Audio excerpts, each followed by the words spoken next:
Hey guys. Literally the bastard who killed Kenny from South Park here. I wanted to talk about some specific things. Um, I don't really do specificity too well on this channel, even though it's like my ultimate goal. Kind of funny how that works. I think chasing specificity is a little bit like chasing your tail. It's just forever sort of it's like a fractal zoom, whenever you try and make things super concrete and apparent and conclusive. My parents are in the other room, and just given the topic at hand, I don't feel the most comfortable, so I'm just trying to meet this with a degree of chillness and mellowness. My therapist and I have been talking about just boundaries and knowing when to put things down. So I'm going to spend a little bit of time on this now because I can think about these things a lot, and they're big and complicated, and I think the more we need to constantly be thinking about them, if that's what's happening, the more we can kind of just spin our wheels and not really I think the tortoise and the hare comes to mind. But I wanted to talk a bit about just some of the thoughts I've been having around sexuality and how that kind of pertains to our psychology. I don't really know exactly where I wanted to go from that and what I wanted to say. I just think it's important that we know what we're getting into with our sexuality, especially in terms of consent. And I want to share a little bit of an experience that I had. The last few years, I would say I've been experimenting more in that regard, and I think sometimes things can blow up when you're experimenting. Things can blow up, let's just say that. And thankfully I haven't been burned too bad, and I would say there's been some successful and conclusive results of the experimentation. I think in sexuality we access deeper layers of our mind because we're being intimate, and I think we're kind of accessing those sort of parts or object relations of our mind which formed in our early development. I see a Discord notification, and that might be from my friend who I just sent some vulnerable sort of stuff to, and I'm worried they're going to reject me. And I want to look at it to immediately discern and sort of relieve myself, but I'm not going to do that. Instead, I'm going to talk about even more uncomfortable things. I think, when we have sex, we are just accessing those more vulnerable, intimate places within ourself, because we're getting into intimacy. We're letting down certain layers and barriers of our mind, and we're sharing more of ourselves. When I was younger, I always thought, and this is when I was in grade 4, and I was porn brained off the face of the earth, and just the concept that people had sex and that sex was a real sort of normal thing didn't really occur to me. It was always this sort of taboo, sort of shadowy figure, because I think I have some just attachment issues. I think attachment is so related to sexuality because it pertains to our most earliest sort of relations. I'm not too much of a Freudian, I'm not saying that means you want to literally have sex or this and that, but I think sexuality, romance, intimacy, closeness, warmth, all of this stuff is deeply related, and our personality forms in relation. Babies, in the infant research, they can tell their mother apart. They can make eye contact, and it's been shown that there is a sort of relationship, and we respond intuitively to the way we are met in human relations with our mom, and we can discern our mom, and we value that warmth, that closeness, that security. And I think in sex it's really a game of that, and it allows us to sort of act out some of those dynamics of warmth and security, and almost just like reproduction in a way. That's an interesting way to think about it. Maybe in our development we are like reproducing with our environment. My notions of sexuality can be very sort of metaphysical and abstract. I don't want to dwell too much there, but I think sex is deeply psychological, and with that, I think we really need to make sure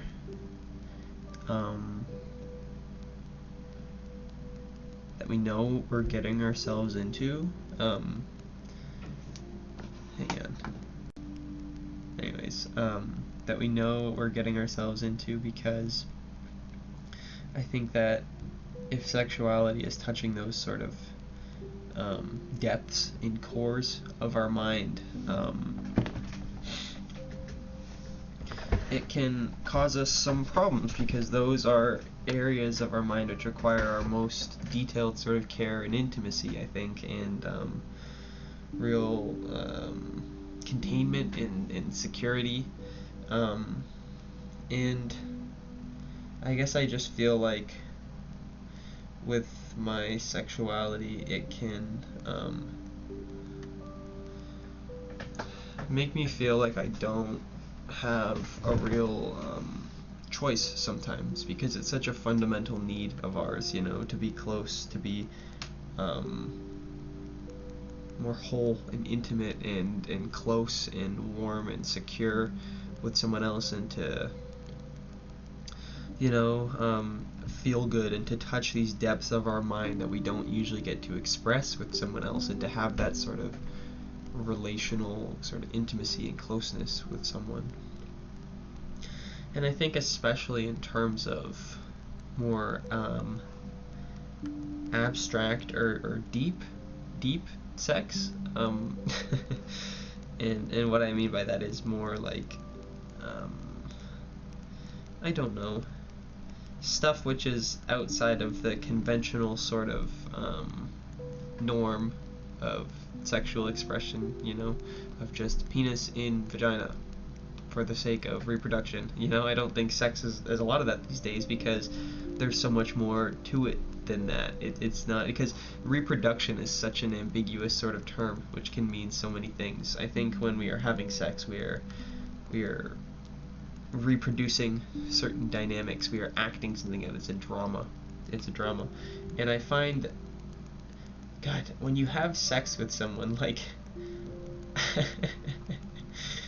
I always feel like I understand something of someone after I have sex with them, because it's like you see these aspects of their mind which just sort of come out naturally. And I notice the same thing with me, like it breaks down those layers, and like that's why, like, I think it feels so good.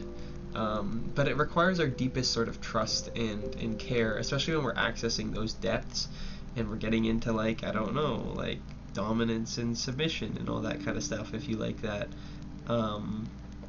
because like those pertain to such sort of early states of, I don't know, having, like, it's hard to reduce these things specifically, but I think they just pertain to such deep and fundamental aspects of our mind, and things which can be frustrated or challenged in our development. I think that's why that stuff can feel so good. But when you're touching those depths of your unconscious and you're acting those out, I think we really need to make sure that we know what we're doing. And I think we're playing with fire when we do that, because those depths must not go in vain, and they require our deepest sort of protection, because they're so vulnerable, they're so deep within us. And I think that when we have sex, it's nice to have this notion of, like, emotionless sex, or casual sex, or no strings attached to all this shit. For sex to be good, there has to be strings, there has to be emotions, or you have to feel something.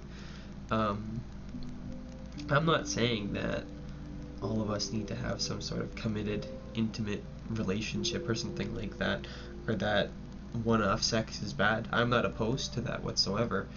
I just don't see that working for me personally, because I feel like I feel too much and it hurts me deeply.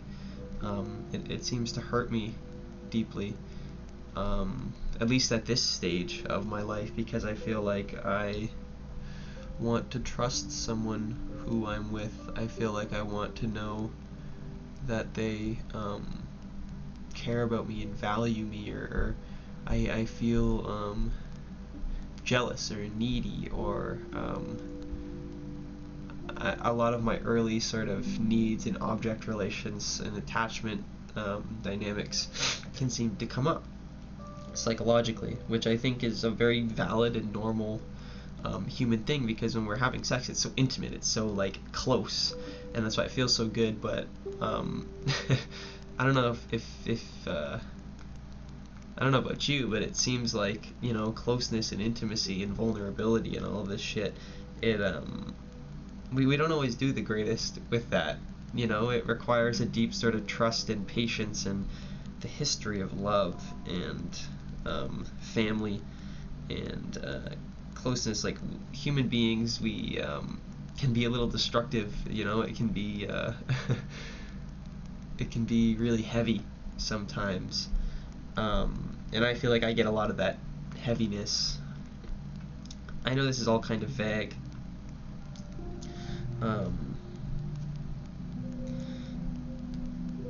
and I think it's not that that heaviness is bad or to be avoided.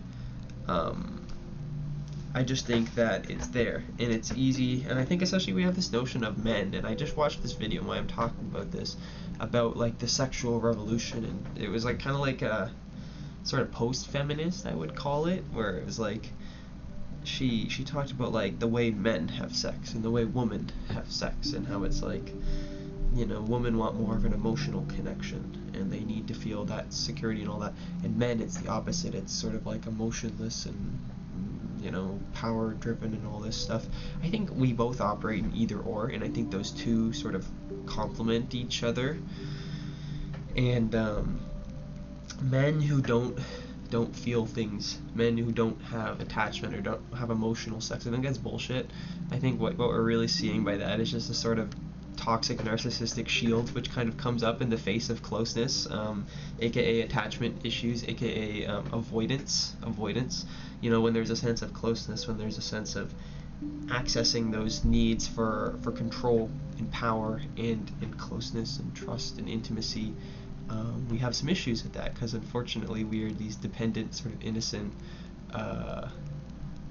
you know, deeply vulnerable beings who rely on just the closeness, the care, the attentiveness, and the comfort and containment of their environment exclusively. And things go wrong with that, and what we can tend to do is we can just put up this cold sort of shield and just not experience any of that, because it's challenging and painful, and, you know, it can go into our bodies. It goes into these sort of patterns which just, you know, this is what kind of attachment, you know, we form an internal working model, right, which essentially will keep us safe from these feelings. So with men, you know, they'll do the whole ghosting thing, or they just won't talk to you because we get triggered. We realize that we're innocent sort of creatures like that with feelings, who get attached, to, you know, just want mommy to love us and all of this stuff. And we can't, dude, look at me, look at my muscles, look at my back and my car and all this, you know, like that's what counts, you know, like the image gets challenged, and it's like, you know, I think the control and the power and the esteem and all these things that men seem to get from sex, and the whole, like, look at this hot chick I'm talking to, look at all this and that, you know, I think that it's just a deflection, because what is so powerful from that? What do we get from sexual? Well, what we get is that feeling of bliss and containment and intimacy and real connection with someone in sexuality. And I think it's really tragic that we miss that. We don't really like contemplate that. We don't sort of like orient or optimize towards that. And whoops. I think that we ought to, because I think that's where the so much of what makes sex so good really happens, in those feelings. It's kind of vague. The video I was watching at the end, they said that men need to learn to have sex more like women, and yeah, I think that's interesting. And I'm not giving any specific conclusions as to this. Like, I think obviously we are very sexual beings, and I think a lot of our models and ideas of how sex ought to work, monogamy and all of this stuff, it's just a construct, right? It's just a construct. Obviously it's up to us to pay attention to how we feel and to organize around that. So I'm not in the anything goes crowd. I don't know how I feel about casual things. I just had a casual thing recently, and like, it's so easy to just think that, oh, things are casual, there's no feelings, I don't need commitment, I don't need all this and that. And like, you just have these, it was just a really weird, awkward kind of dynamic where like, we weren't really that close, but then we'd get together and it felt like it was the first time we ever really got together again, and it was all very strange. It's all very strange. It felt very unfamiliar, and I think consent, like true mature sort of consent and security, like I think relationships really need a sense of security, especially in terms of intimacy and attachment. And when we are just acting out our sexuality out of insecurity, that becomes problematic. And I think notions of consent go out the window. There's another quote from the video that no sex at all is better than unwanted sex, and I agree with that, because when you don't want it, when you aren't sure, when you're not in that space and you're really willing to be vulnerable and to go along with that, it doesn't feel very good. It feels very confusing, and it's easy to just sort of give in to that desire for that, but to like have one foot in the door and one out. And I think humans, we struggle with sexuality. Like, I see a lot of posts from psychologists and stuff. They say like it's normal to be having sex and to not really be fully present, or to be maybe in your fantasy somewhere else, or to feel like it's hard to get up, and all these different things, because we have issues with closeness, we have issues with this stuff. And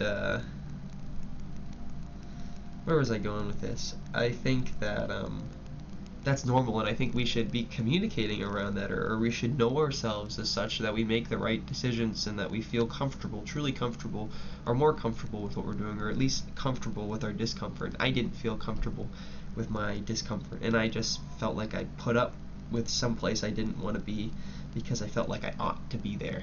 And I think that's a problem. I think this sort of commodification of sexuality is an issue, where I feel like I need to have sex in order to be good enough, or that I should be having sex, or that sex is going to solve my problems, and not really thinking about what it is that I get from sexuality, and